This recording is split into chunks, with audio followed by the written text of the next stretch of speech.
Hi, everyone, and welcome to Career Development. I am going to talk to you guys about stress management.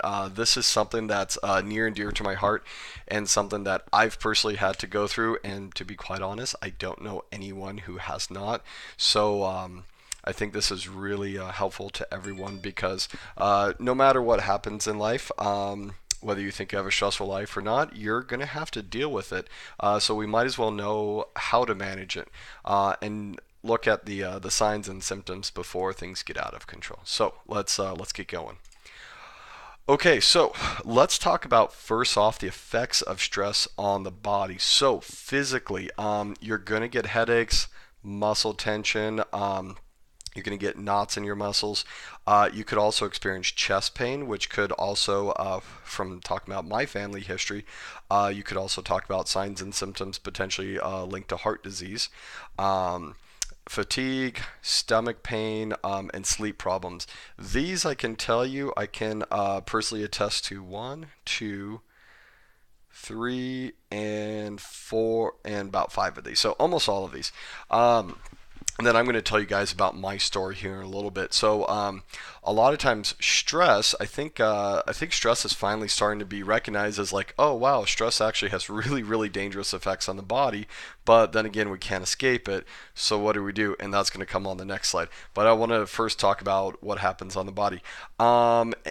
Your mood. Some people become anxious. Some people become very restless. They have a lack of motivation or focus, feeling overwhelmed, irritable, anger, sadness, depression. I can tell you as a teacher for over a decade now, I have seen every single one of these symptoms in my students, and that's something that we help them work through. And then behavior. Well, I'll tell you some personal stories. Whenever I get very stressed out, I tend to overeat. My spouse, she happens to undereat when she's too stressed out. She just can't eat any food. Her stomach doesn't feel good, and I bet that all of you guys who are listening to this can either attest to one or the other. The scary part's drug and alcohol abuse is very much abundant when stress is there, and that's something that we definitely want to keep you guys away from. Some people go for tobacco use. A lot of times people withdraw socially, which might actually be one of the worst things for you to do. And then a lot of times less motivation for exercising. All right, so let me tell you about my stress. So without going into too many details of what causes stress, let me bring you back all the way when I was in college. So I was going through a very stressful time. My classes were hard. I was doing student teaching, and I was just dealing with a lot. Nothing too personal, but everything was just mounting up, and I would get headaches.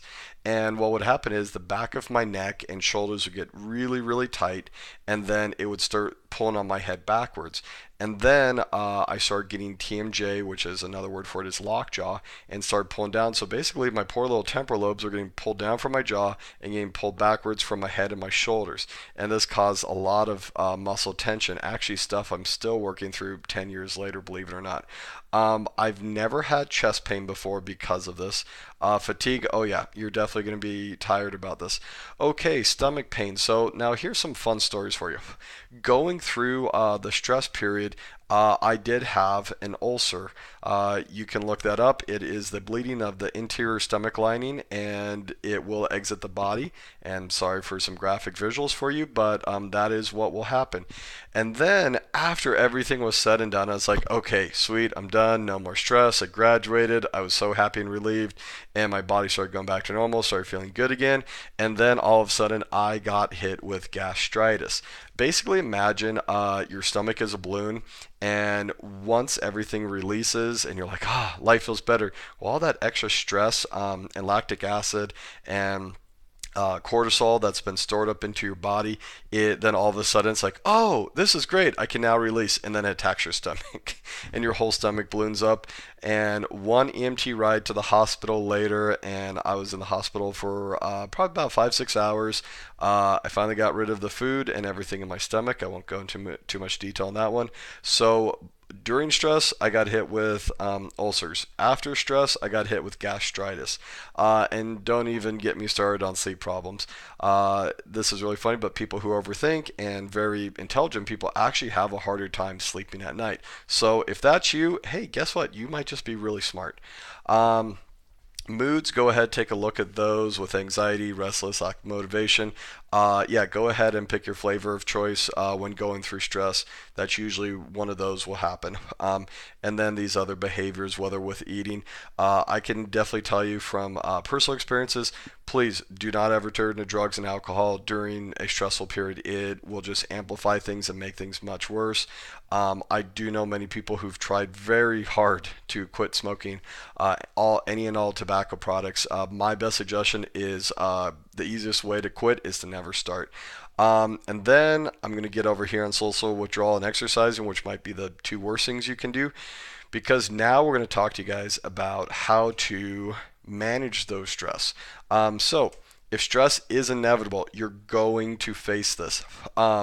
Here's how to deal with it. So, me personally, in college, we had a basketball gym, and I would always go shoot hoops. Maybe for an hour a day, I would go shoot hoops. Now that I'm a parent and I'm married, I don't have that much time. So, our routine is as soon as my daughter's in bed, I go out for a walk, maybe half an hour, maybe even 15 minutes, but I just have to move. So, whatever, I know you guys are all probably busy, some limitations, whatever you can do for physical activity, get it in. Just make that a priority in your life. It'll help your health, it'll help your stress. You just have to just physically work that out, or you're going to start storing up a lot of stuff. If you ever get a chance, definitely read this book. It's called Brain Rules. It talks about whenever you're going through a stressful period, your body creates what's called adrenaline, and the stress, short-term stress, is actually what we call the hero. Adrenaline's really good for your body. Maybe you're on a basketball team, coming down to the last few seconds, you have the game-winning shot or something. You're under stress, and all that. Is going to build up, and it's really good for you. But what happens is all that adrenaline, if it stays in the body too long, it becomes what we call cortisol. And now instead of being the hero, you're now the evil villain. And if that turns into cortisol and it stays in the body for too long, it is really, really detrimental to your health. So one way to get rid of the cortisol is you have to physically exercise. Some other things that I've tried, relaxation techniques. Deep breathing is one of them. Me personally, I like meditation. You can look up on different places like YouTube and other downloads. There's apps out there. You can do what are these just meditations. Some of them are religious, some of them are not. Me personally, I like the non-religious meditation. It basically just calms you down, calms your breathing down and your heartbeat and everything, and you just get to visualize about being in a peaceful, quiet, calm place. And that's something that I personally love to do if I'm ever just too tired or just over stress. That's where I go for it. My wife, on example, she loves yoga. She found an app for free. I can't remember what it's called, but you can search either on one of your mobile devices and look up yoga apps. You can definitely look on many places online for free yoga sessions. There's lots out there. Tai Chi massages. Now, to be 100% honest, once I got on a job and got on a healthcare and everything, I found out that through our healthcare they offered massages, and I just did a regular copay like seeing a doctor, and I found that going and getting a massage was really good. Now I did learn that it only lasts in your body for about 2 weeks or so, and then it comes right back. So if that's something you're looking to, I know it can cost money, and I didn't get to experience that until I was much older in my career because I finally had some money. That was one thing that helped, but do know, like, if you're going to do massage, it's definitely going to be a small investment to go do that.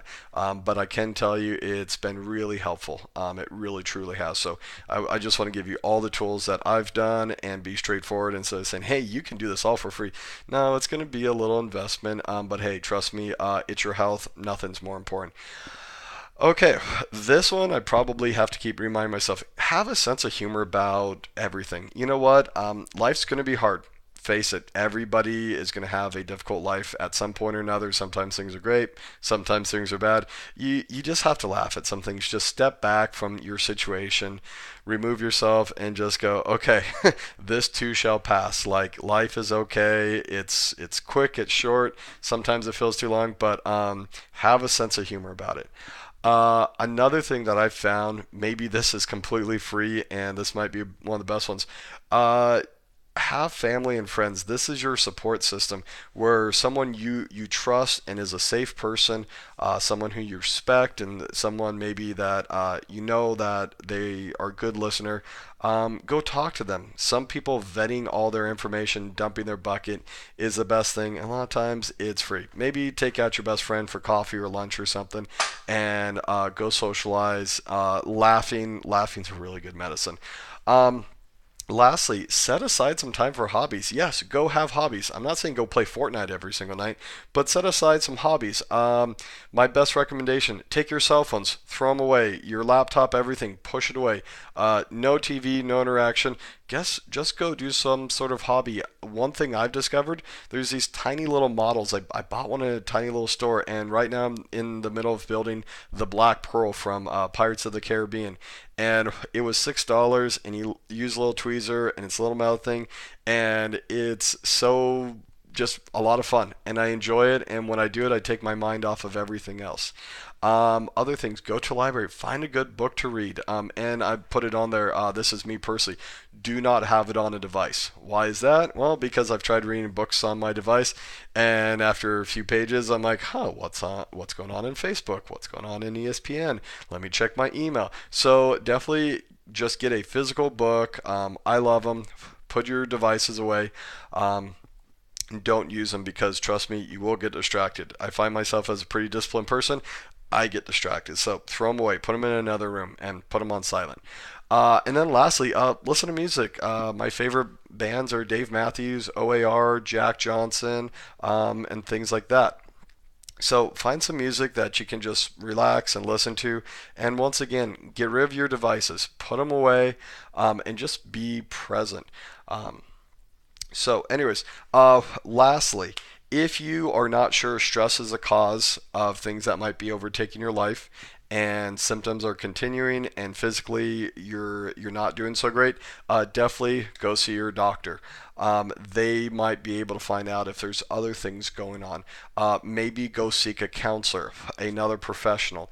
All this information that I'm giving you right now is from personal experience, and another organization that I trust is the Mayo Clinic. Another one that I also like is the New England Journal of Health.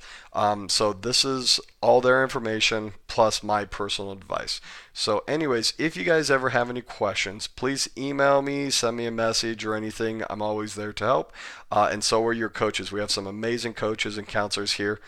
So if you have any questions, don't hesitate, shoot them a message. Anyways, hope you guys have a wonderful day or night. Take care.